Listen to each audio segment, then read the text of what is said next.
Hello everyone and welcome to Cup of Joe, the place where we talk about everything and anything in any way. I'm your host, Joel, and I hope you all are having a great week. I know I am. I just finished a hard week of school, and now I'm leading myself up to a free week of time off. Time off in parentheses, of course, because as you know, or as most people that are in school know, it's never really a time off. It's more like, hey, we're going to give you a lot of homework, and you deal with that during the week. So it's not really a time off. It's more time off for us. I mean, I'm sure they do they like correct stuff too, but you know what I mean. It's not really a time off. I mean, the way they call it here is it's a week of reading. So for 1 week, you're encouraged to read books. Not as if you're not naturally reading books, with school, but now they're like, read books. And who reads books these days, Like, I find that, not to brag, I find that I'm the only person I know, except maybe for my mother, who reads books outside of school. Now, I'm not like a big reader. Like, it take me like 2 months to read a single book or something. Like, when I go to work and stuff like that, and sometimes I'll read at home. But most of the time, like, who reads? In fact, I had a conversation recently, which I found was kind of interesting, where I was talking with people. They were like 17-year-olds, 16-year-olds, stuff like that go to my work, and we were talking about reading, and one of the guys had never read a book before, which I just found so fascinating. I was like, well, don't you have to read them at school? He's like, yeah, but I look online, find ways to get around it, and I always found that to be so interesting, because it's like, to me, it's kind of like, it makes me think of when I was in sports, and people would like run, like we had to run to warm up before starting the session.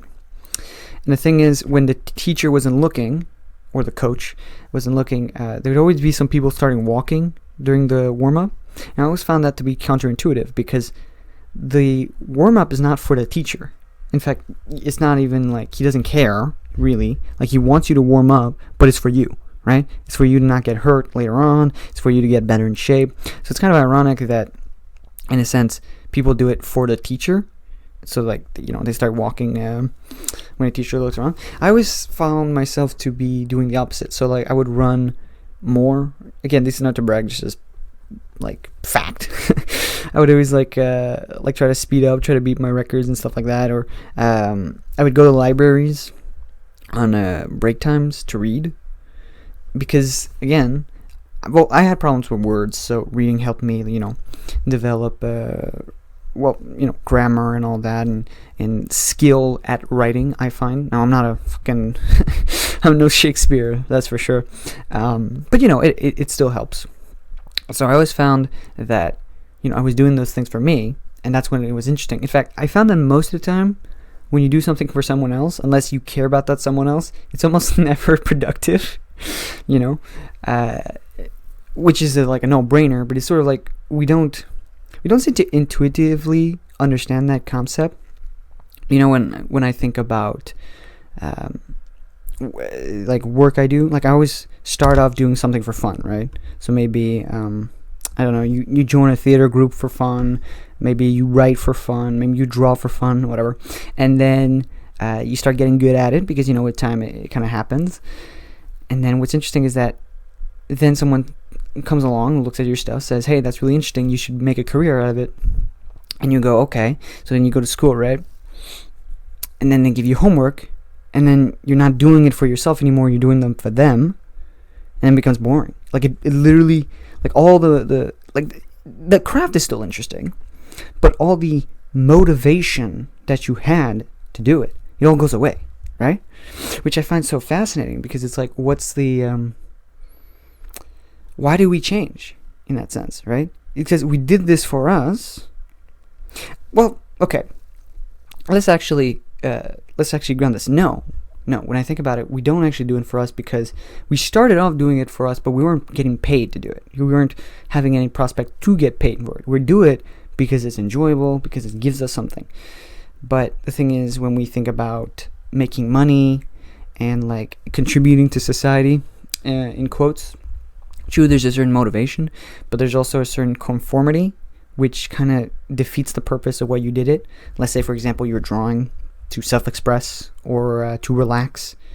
Well, if you're getting evaluated, you lose that relaxation, and if you are confounded to express yourself in a way that will satisfy others, you cannot express yourself to the way you want to express yourself. Now, of course, artist is a bit different because your individuality is a part of it, but of course, you can still go and be filtered in. I found that in art, that's kind of the grand paradox, really. It's sort of the filtering in versus the being yourself. Essentially, they want you to be yourself, but also they want you to be commercialized. Yeah. So you could sell merch or sell. If you make a painting and it's hard to reproduce, well, it's going to be hard to sell. Or if it's not unique enough that buyers won't buy it, then you have a problem. It's sort of like, let's say you're a painter and you just draw natural art because that makes you feel good. Well, it's not that commercial. What's the word I'm looking for?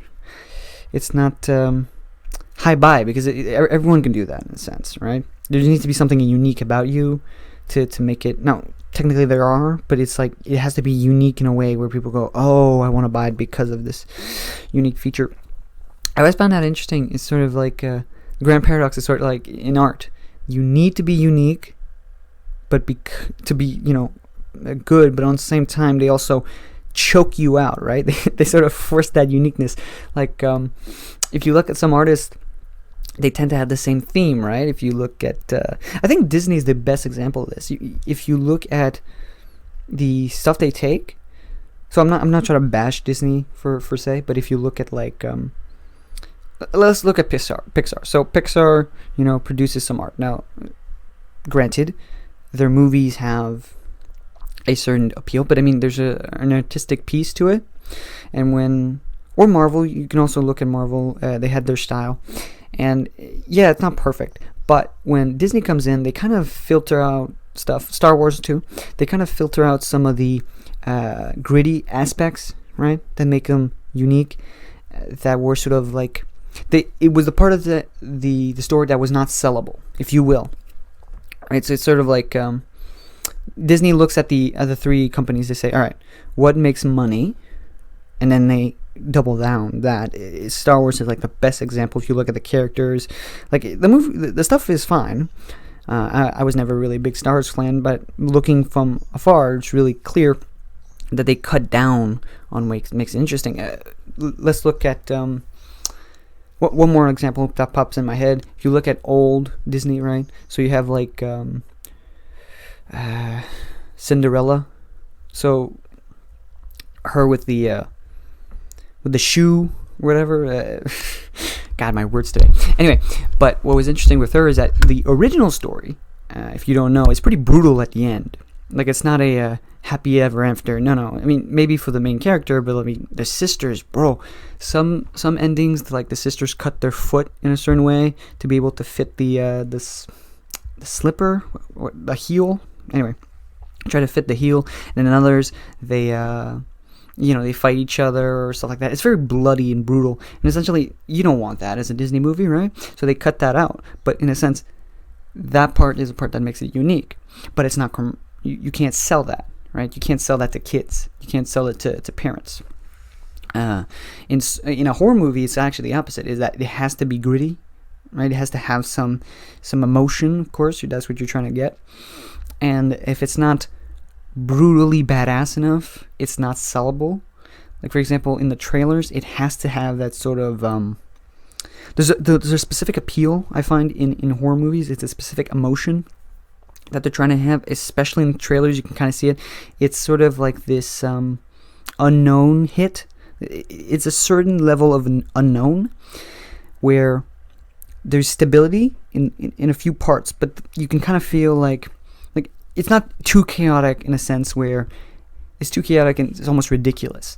It has to have a certain stability to it. And so maybe like the person has a normal... Man, I'm getting so off the rails. Whoever... It doesn't matter. We're Cup of Joe now. Anyway, but there's a certain stability to to the person. Maybe the person, is like anyone else, goes to school, has friends, maybe a bit lonely, stuff like that, has parties, teenage angst, and all that. But there's a bit of instability, right? It's a very minor thing. It's sort of like how you would feel. You kind of go, that's odd, right? But in horror movies, that oddness is actually an actual problem, right? So it's kind of like, here's a real horror movie in real life. If you hear a sound on your car, that's a non-usual sound. That's a horror movie right there. It's everything's normal. There's a bit of instability. You go, there's nothing. But actually, your car breaks down, and then you have a fucking heart attack. My sister recently had a problem with her car. It's horrific. It's a horrific feeling. I mean, you don't know what you're going to do, right? You don't know if I have to fix the entire car, how much it's going to cost, is it going to break again? I think that's the one that scares the most to me. Is it going to break again, right? So let's say you spend like $500 or who knows how much money. The real fear is that the problem is not fixed, and the next day you have to give another amount of money because, car dealerships and mechanics, they don't give a shit. It's just more money for them. Well, I mean, they have to make a living, but still. Anyway, but my point being that in horror movies, there's this instability, and it has to be a very small amount, and it has to give you that sensation. But the contrast is the main character doesn't know that the feeling is actually a real feeling. There's actually a real problem. So for example, they hear a sound, but it's an actual killer who's in the room, or they kind of feel icky about under the bed, and there's actually someone under the bed. Stuff like that. You hear leaking, and it's actually blood and stuff like that. So the main characters doesn't know that.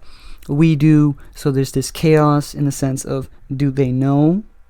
But technically in trailers, you don't get to really know that too much. In trailers, they kind of set the expectation that you already... They set that feeling, right? So they start off most of the time with this music. It has a contrast with the... There's a contrast with the environment. And basically, because of that contrast, because of the music, your brain, has that reaction. It goes, something's wrong, right? It's that feeling. And then they double down with the lighting, eerie sounds, and then they keep going. They keep going, this sort of idea. And then, of course, in a trailer, they always tease a bit the actual problem. So they actually kind of show you a bit of what the thing is going to be about. If it's a bad trailer, they're going to show too much, and they're going to tell you... I think a bad horror movie trailer is when you kind of know the ending.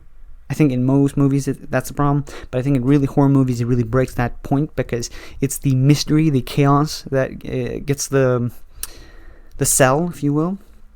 And so if they kind of show you too much, everything's going to be fine. So really, it's essentially like the car thing. It's, you have a problem with your car, and then you kind of know, don't worry, everything's going to be fine. So you go, okay, That's what car insurance, by the way, try to do. They go, you have a problem, don't worry, we'll fix it, so you don't have to freak out. That's the point. And so horror movies is the opposite. You have to keep that mystery. You have to keep that unknown of, are they going to survive? But not only that, it's not just, because people are not just afraid of death. It's the emotion of unknown. It's a primal trigger. It's not about just death, because if you knew they were going to die, it wouldn't be as scary. It would be more tragic. The horror comes from the unknown of not only are they going to kill you, but also, are they going to hurt you? How are they going to kill you? What are they? What are they going to try to do? What's their point? How do they move? Can I stop it? Should I run away? Should I fight it? All that. And that mystery is what's scary.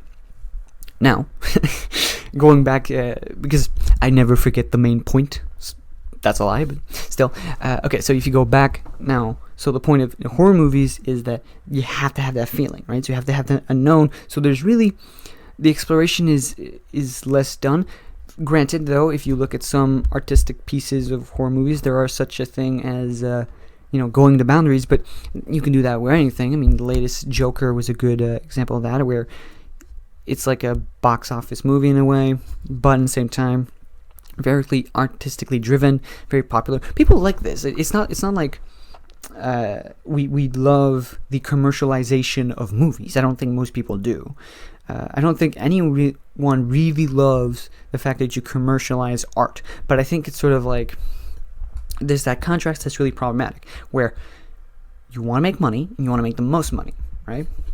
But the thing that sells is the uniqueness of the product. But the uniqueness of the product, of course, stops you from selling your product.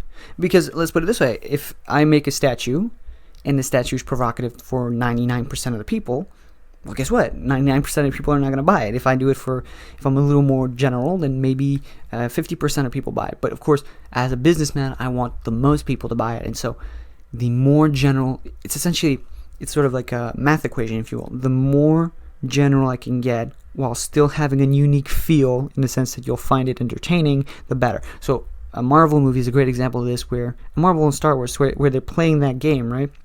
They go, okay, how general can we get, right? How general can we get? If you get too general, it sort of loses its magic, right? You can really feel it. It goes like, whoosh. And I think in the last, I'm not trying to get too geeky here, but in the last Marvel movies, you can kind of feel that.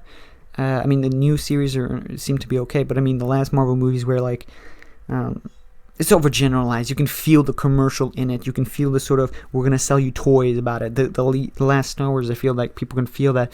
And it's not that the first stuff was genuinely, didn't have that grit. It just didn't have as much. In fact, that's the point. If you look, for example, the first Iron Man, it's more gritty. It has a more, like a in-your-face kind of feeling, right? But with time, if you look at how it develops, the more advanced, this sort of Avengers is much more general, broad appeal. It kind of loses that grit. The characters become more symbols. The plot becomes more a general plot. Of course, it's fun because they're still playing on that line, right? They still have a novelty to it. And of course, it's still a superhero movie, so that's still cool. But it's sort of like you can retell a story over and over again, right? Red Riding Hood has been told a billion times and whatever, but the reason we rewatch it is because there's novelty. And there needs to be novelty, and it has to have enough novelty to be rewatched. If you showed me 2 times the same movie, I would probably appreciate the movie still, but I wouldn't appreciate it as much, and I probably wouldn't go see the third one because it's literally a copy, unless you're a video game like FIFA. In that case, no one gives a shit. How many FIFA games have they made? Jesus Christ. Anyway, regardless, my point is, again, it's the complex of art, essentially. And, man, I got on a tangent to explain that, huh? But, in general, I find that that's sort of the problem, not just on art. I think in art you can really see it, but I think going back to our first point, which was when you try to do anything for yourself, it's kind of that same problem. It's sort of like you do something for yourself, it's unique, right? But it's only made for you. You're not doing it for any broad appeal. Now, of course, to a certain point, there is a broad appeal because you are a person, right? And then people look at it, they go, there's potential here, right? Maybe I see the broad appeal for me, maybe I relate to your thing, maybe I like the uniqueness. And so they ask you to go and educate yourself, right? To go try to learn to be able to commercialize what you're doing. The problem is, you go into whatever domain, and then the domain kind of forces upon you a generality, right? They force upon you this be like me mentality, and then it kind of ruins the thing. Now, granted, this is more for creatives. Again, it kind of feels that way. You might say, what if I like physics? Okay, that might be a bit different. But I suppose still there, it's still kind of the same idea. It's like, let's say you loved physics for yourself. So maybe you saw videos online, and you like thinking about physics and all that. Now, that one might seem a bit different because when you get in school, in a sense, you get more physics. But they also ask you to do work that is not your work, right? It's not what you want to do. It's what you have to do to make money out of it. And then also what you're going to do for a job, right? So, for example, let's say you study in physics. What are you going to be? Most likely a physics professor or physicist, stuff like that. Sorry. But yeah, so, and then again, it's sort of like, did you like physics to become a physicist? No, probably not. So, in a sense, they take out the what makes you like about it necessarily. Maybe they don't. Some people, they live their lives perfectly, and some people never even find something that they're really interested in, which is really sad. I've met people that don't have like a great passion. it's kind of sad when that happens, because it's sort of like you can kind of feel it, right? You kind of look at them and they have this sort of this blandness to them in their eyes. It's sort of like you ask them, what do you like? And they kind of go, I don't know. Or they say, I like video games, stuff like that. And you're like, okay, why do you like video games? They say, I don't know. It's really not passionate. It's more like, dopamine, essentially. Sort of like everyone likes sugar because we're made to like sugar. So like if I ask you, do you like cookies? And you say yes, well, there you go. It's a generality. Essentially, it's not what makes you like it. It's just what makes humans like it. And you can kind of feel that blandness in them. Right? And I think it's sort of the same idea. Here, the problem for them is they haven't found their unique individuality, what they like specifically and why. Because I think when you have a passion, it's not just you like a specific thing, it's you like a specific thing for a specific reason. Essentially, you find that contrast in yourself, right? You love the craft, but you love the craft related to you, right? If you're, again, I like using the artist because it's so clear. If you're an artist and you paint, it's not necessarily that you love painting as a generality concept, is that you can infer yourself. You can do your individual self in painting, and you also like some specific things in painting related to yourself. So maybe you find the colors, the way they match, kind of, works well with your feeling, works well with your expression. Some people, for example, are more theater kids, so for them it's sort of like, I like to be inside of the thing and not project my feeling onto something.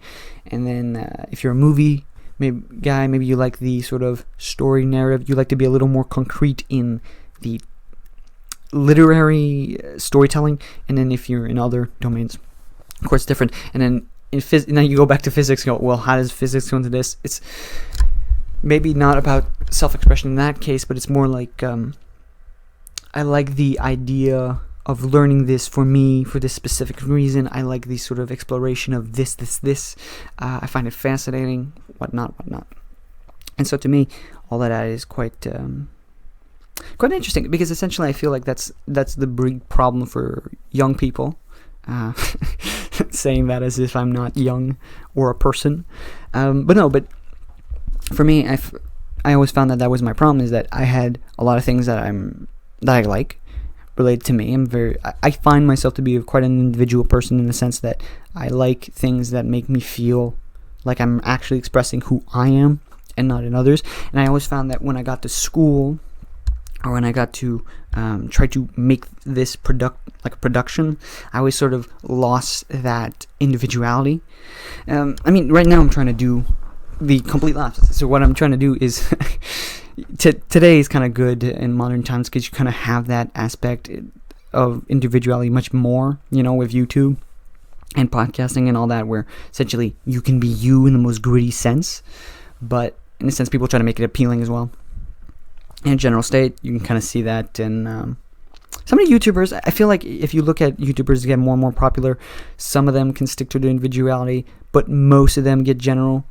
Not to shoot anyone on the bows, but to me, a good example of this is, if you know him, the Good Mythical Morning is a good example of that. So them, if you look when they started off, yeah, they had a sort of format, but the thing is, the more time goes on, the more you can kind of feel like they grow into themselves, but they also grow into characters, like general characters, where essentially one Link is something and Rhett is something else, and then you put them in specific scenarios where they can kind of show that type of themselves. And the individuality for them is kind of interesting, because it comes into reactions, but then they've done so many reactions that they know how to fake it a bit.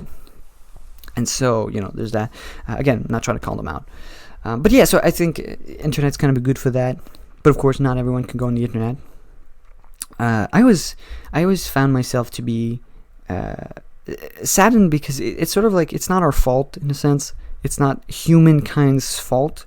Like, if you can think about this in nature's terms, nature kind of pushes us into this, right? Like, when you're born and you have to survive in the savannah, your individuality has almost nothing to do with survival. It's essentially, can you hunt? Can you run? Stuff like that. Now, the individuality would be physical, right? What can you physically do for me?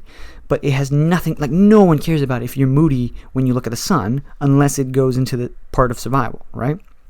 And I feel like that's commercialism. To me, that's exactly it. It's, can you help survival? And it's sort of like the individuality is only as useful as it is to survival. And so the generality is important because it is in the generality that we get progress. It's in the generality that we have stability and success. For example, if you can kill an animal in the past, right? And you're a human, and other humans can do the same thing as you, then you have generalized survival. If I can make a loaf of bread for this amount of money, and then you buy my loaf of bread, I can make a generality. Now, of course, I can also, if I can generalize in such a sense where I can sell my product to other people for a higher amount and blah, blah, blah, that's great. But then, of course, the thing that gets interesting, and this is also an evolution term, is that the variety is now what needs to come out, because after the generality, there's no more progress, right? Okay, great, you can kill an animal, but who can kill the animal the best, or who can do something different? Like, okay, you might be able to kill the animal the best, but you can fish. Okay, so now we have divergence, and then we generalize, and then we can do divergence again. So I feel like what I'm getting at is generality is necessary for survival. We need to turn the thing into a survival tool, or today would be a commercial tool, and then after we generalize an aspect, then new things can come out, right? And so then we can have an evolution, which I think is the reason we have this sort of paradox. Like I said, it's not our fault. It kind of is, but it's sort of like it helps us survive in a sense. It helps us evolve in a sense, because we need that generality. So a good example would be if you look in the past in the movies, like I know I look at art, but I feel like art just shows this so well. So if you look at movies, first movies, it's so, like, it's kind of boring, let's be honest. Like they show you this in movie classes, whatever, and they go, oh, look how amazing this is. But it's like, dude, it's a guy with his baby, like, and his wife, and it's black and white, and they're just, feeding their kid. It's like, wow, great movie. But for them, that's novelty, right? That's so new. And then with time, well, if I do a bunch of videos like that, it kind of sucks, right? So they do a bunch of, this one's coming out of the company, this one is a woman dancing, this one is a horse, stuff like that. So the novelty gets generalized, and then it becomes boring again. So then what happens? Someone creates a story. Boom, new novelty, new thing, exploration. Everyone generalizes, stories get more complex. A little more emotion. Oh, wow, this story has actually a plot. Oh, this story is actually kind of funny. Generalize, keep going. And now today, we have things like a Marvel movie, which is ironic because if you went in the past and you showed a Marvel movie, it would be so mind-blowingly new, right? So fresh, so unique, so artistically perfect. And you would go, wow, this is incredible, right? This is mind-blowing. No one could ever beat this. And now today, there's so many Marvel movies that have that same feel, that they become general, and now you have something like the Joker that comes out, which is not completely new, right, in the sense that movies have done this before to an extent, but it has that uniqueness that has exploded again, and now they're going to generalize it again, because that's what happens. I think actually, I want to do a little side note on this, which is kind of interesting. I think memes are a great example of something that is kind of beating this a bit. I think memes are going to get generalized, but companies have a lot of difficulty doing it. But they're starting to do it. But memes are great because, in a sense, when they came out, the whole point of a meme, to an extent, was it's a joke, right? But the thing that was great about it is that when you try to, when it becomes normalized, it dies. Like it sort of like automatically dies. So a good example of this would be dabbing. When you look at dabbing. I remember the first one, it was like, yo, Squidward, and then like there's a Squidward guy, the guy in a Squidward costume who dabs, and everyone like freaks out, right? But then the thing is that at some point dabbing became huge, and then and then media was like, what is this, how does this work and all that. So the media gets into it, and then at first they're a bit like grossed out, or like, this is kind of stupid, whatever. So then we keep doing it, but the moment we generalize it, right? So like the teacher starts dabbing, and then like people, like old people, start dabbing in a group and stuff like that, and it then becomes like okay, everyone sort of accepts this, and then it's gone, then it's dead. It's dead. And so they move to the next thing, and sometimes it's ridiculous, sometimes it's plain. You might say they're general in the fact that they repeat, in a sense, in the same formats, but the whole point is sort of like to never stay in the same position, or if it does stay, that's the joke. It's the fact that it's old, that it's cringy, right? So a Rickroll is a good example. Like, Rickroll will never die, because that's the joke, and the more it stays alive, the more it does its point. Anyway, so... yeah, I feel like memes have, companies have tried. It's so funny. I'm sorry. It's just like every time. Have you ever saw a company trying to make a meme, like normal, right, in their company thing, like what are those or whatever, anyway, and then people just go no. They just, meme communities just like shut you down completely. Like, parents find that cool, but it's because companies did not get it, right? But so essentially, yeah, memes were able to dodge that a bit, but I feel like they're gonna lose it. They're gonna lose their magic too. It's just a matter of time. Sorry, memes, but impressionists tried it. It didn't work for them. You're gonna have to really up it up. I think memes still have a good life in front of them, and I think. It's gonna be here. It's gonna stick around for a very long time. But I think like it's gonna be generalized at some point. Companies are going to understand this. I mean, you can kind of see this in a few podcasts or a few videos where like they understand how to commercialize memes now, right? Some people have learned how to use and understand memes. The randomness, the listening to how people are thinking, the joke-like small format. People are understanding a bit how to do it. Of course, there's always going to be a bit of novelty, but so is any art. Regardless. So generally kind of happens in this natural way where it makes the thing commercialized, make this thing help us for survival in a sense. Then it loses its magic, and then poof, new person comes out, something new and something productive. I mean, first of everything, you can kind of always follow this around. It's a perfect, to me, I feel like it's a perfect move. You can really see the progress. And I think that's kind of like the sadness of a person, because a person that kind of happens quickly, because you kind of lose that momentum too quickly. So when you were alone, not commercializing, you were producing because it was so unique. And then the thing is, it was because of the uniqueness that you were able to produce. But then when you get into the generalities, essentially school, you could say in a symbolic term, is a general symbol, right? It is how do we turn whatever we're trying to teach you into a general point. And so when you go there, there's generalities, right? I mean, hell, everyone listens to the same course, right? And they're supposed to write things in a... There's criteria when you're writing and when you're producing whatever you're doing. So in extent, there's absolutely an enforced generality. And I feel like, depending on who you are, some people love that. But I feel for me, and what I've noticed with a lot of people is that when they get into those domains, of course there's motivation. Of course there's inspiration and all that. Of course, because you get to see other people. But there's also a loss of motivation, because you lost that individuality.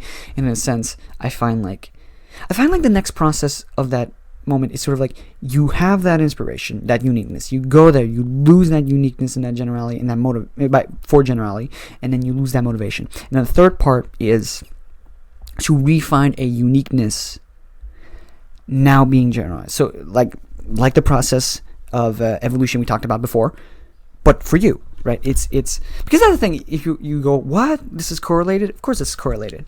Society is us, right? So if society does this, then of course we do this. And so what do? Uniqueness, generalization, and then we have to find a new uniqueness. But it's hard because we thought, right, that it's hard to feel individual again, right? Because in a sense, it was the you that was the creative, and then it was removed. So then you're like, how do you find yourself again? There's multiple answers to this, but I find that you can just refine yourself, because in a sense, it's you refine yourself but with knowledge. So in a sense, school is sort of like a pause where, well, it's not a full pause. Of course, you can still learn about yourself, of course. But what I mean by that is there's sort of a pause to your creativity where you have to learn in general, and then you go back out to the chaotic world of commercialism and all that, and you go back and develop your uniqueness again, but with the added bonus of you actually have knowledge this time, right? So that would be like the artist knows how to paint his art in a more qualitative way, and so now they can go back and be an individual, but with more quality.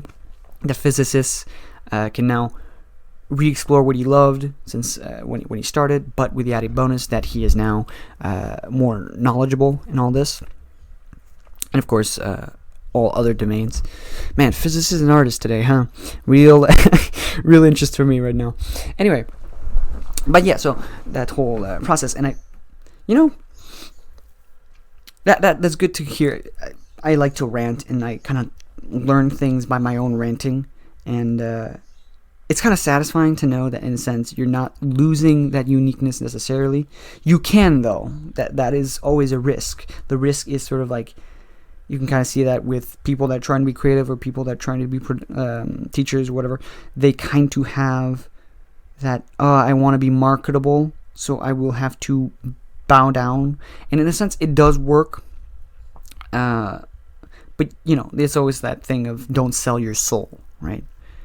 Just make sure to don't sell your soul. It's sort of like some artists are going to do some products that they don't really like, but they need to make the money, so they just do it.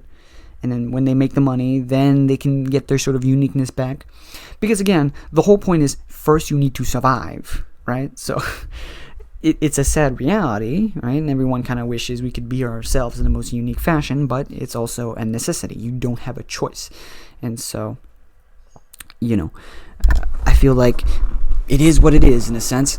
But, in the contrast of that, in a more positive light, you can tell yourself that at the very least, we have the capacity to have a unique perspective. Because like I said, if you look in the past, we didn't have that. Like, the guy was only positive and unique if his innovation really helped survival directly. Like, if you made the spear, bro, you're gonna be loved, right? For your individuality. But other than that, it's like, people did not care, right? Think about this. It's sort of like, still today, we have parents that go, you are going to be X, Y, and Z because my dad was like this, because it pays well, and I want you to have a good life, and you're going to get married, and you're going to have this and this and this. So really, this is still like ingrained in us, this sort of, you have to be like everyone else generality. But, there's something to be said about the fact that now we can find our individuality again. Granted, I think the thing that's kind of what people do not understand is that the generality is still a big part of you, right? So, like, you're still a human. And so, for example, if you look in psychology, almost all people go through the same psychological issues through their lives. Hell, the fact that we talked about this conversation right now is general, right? The unique again process, if you will, is a general process. Most people go through that, especially artists, generally speaking. And so, there's a lot more that we have in common than we have in uniqueness. It's just sort of like, we want to evolve, we want to improve, and as a person, we want to have a certain uniqueness. But we should also consider the fact that most of our joy will come from our generality, right? Most people are satisfied with having a good job and having kids that they love and growing up, and the dog in the house and all that. But it's not bad. There's nothing wrong with that. And most people wake up at a certain hour. Most people eat a certain way, and they work out and they watch movies and general things. It's really general. But the thing is, most people are happy with that, and that's actually great. I think you have to consider that point. The individuality is sort of like 10% of what makes you happy. You want that 10%, and it's great, like I said, that, or 10, 20, if you're really, not really special, but if you're really open or stuff like that, psychologically speaking, maybe you're going to need more uniqueness in a sense. But I feel like that's why the parent, when they want something for you for good, they really push that idea of have this, then you'll be happy, because in a sense they're not wrong, right? This will make you happy, and then the next point is sort of like, okay, then do whatever you want uniquely. And I feel like most people, we could say our problem is the new generations is we think about the unique part first, right? So everyone wants to be the unique, successful person, but then we also we don't think about the actual generality, which is the main point that who we are, right? We are above all a life and a human being, that needs to eat, sleep, procreate and all that. So we have to keep in mind those things, and individuality comes after, in a sense. It's so weird. I didn't think this was going to happen into an event, but I guess the fact that I'm doing a podcast is is the point, right? I'm doing something with a unique perspective, but with a potentially commercial, potentially general aspect. But we'll see for that. I'm just trying it out, seeing. I always wanted to do a podcast, by the way. I like to talk to people. I like going on these rants because I find that when I do rants, I kind of learn things myself, and it's just so fun to explore ideas. Like this whole generality thing is sort of, you kind of always know these kind of things, but it never really clicks until you kind of talk about it. And that's what I love about my sort of rants. I'm not trying to sell. I'm not trying to sell my product. I'm just selling. This is more like selling it to myself. But yeah, so when I do it, when I was a kid, for example, I would narrate to myself all the time. And when I'm with friends, granted, a bit of an asshole when you don't really consider the other person, but when I was, especially when I was younger, I would talk to people and not really listen to them, but more listen to what I was saying and learn a bunch of stuff. Of course, doesn't mean everything I'm saying is true. It's just so fascinating that there's so much exploration. And then with time, I realized that listening to other people is also super fascinating, because then you realize that not only do you have a perspective, but they can add other things to it, and then it just makes it like mind-blowingly cool. But yeah, so I always like to do it, and then some people recommended that, well, if you like it so much, why not try to commercialize? To generalize, right? And I got very nervous about doing it because, again, exactly what I've told about. The thing that scared me was, what if I kind of lose the thing that I like about it? And so I tried a bit, and and first it didn't work because I tried it too general. And then right now I decided, well, I'm just going to be as individual as I need to be, and if I don't like it, I'll be more individual. I'll feel more enough. And, I think that that's really what people have appreciated in the new generations of creators. And I think that's what I want to be. I want to be a guy who explores things in my individual and general sense. I want to learn things with you guys, I suppose, with my listeners, who, however number or people that you will be. I hope one day we will have conversations between one another, and that we may grow a think tank of beautiful individuality. And I hope we can grow a community. I just love. Okay, this is gonna sound so preachy. I just really love connecting with minds, because everyone's so interesting. Like I said, there's a generality that's so interesting to just everyone understands kind of some really deep stuff. So it's really fun to feel like you're not crazy, but then also share each individual thing and create a sort of maca painting. Maca's not a word, but this mega painting where everyone has their piece. So that'd be really interesting to see. But we'll see, of course. Only the future will tell. But for now, I hope you enjoyed my conversation. This was the first episode of Cup of Joe, and I gotta be honest, this was a lot of fun. I'm actually kind of excited to do one more.